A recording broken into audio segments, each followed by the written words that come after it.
You've probably heard a lot about antibody testing lately. Antibody testing. Antibody testing. Antibody test. Let's talk about this study of antibody testing.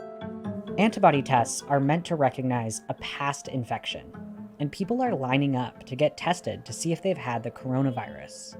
Many tests have hit the market, but there are still questions about how accurate they all are.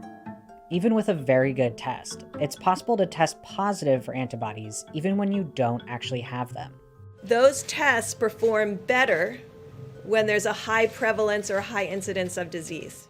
In other words, we can interpret positive test results more reliably when a significant portion of the population has been infected. When only a small portion of the population has had the virus, it's harder to have confidence in your individual results. Say you have a test so good it's 100% sensitive. That means that every time you show it a sample containing antibodies, it recognizes them. And say that same test has a 95% specificity. That means it accurately identifies a sample without antibodies as negative 95% of the time. But 5% of the time, the test wrongly thinks the antibodies are there. That's what's known as a false positive. Now, let's say 4% of a city's population has actually had COVID and recovered. That's a reasonable estimate for many parts of the country, outside of hotspots. Out of 1,000 people, 40 have recovered from COVID. They test positive and have the antibodies. The rest of the people, 960 of them, don't have the antibodies, so they should get a negative test result, and most will. But remember, 5% of them get a false positive, meaning they get a positive test result, even though they don't have the antibodies. In this scenario, it's actually more likely your positive test is wrong than right. In other words, you're still more likely not to have the antibodies.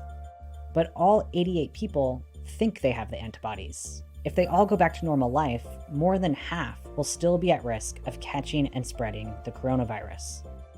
Now, let's imagine a group of 1,000 healthcare workers who come in contact with COVID patients every day and have a higher rate of infection. For them, antibody tests might be more reliable than for the general public.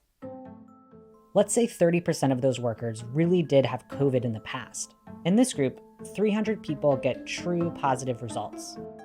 The remaining 700 people don't have antibodies, but 35 get false positives.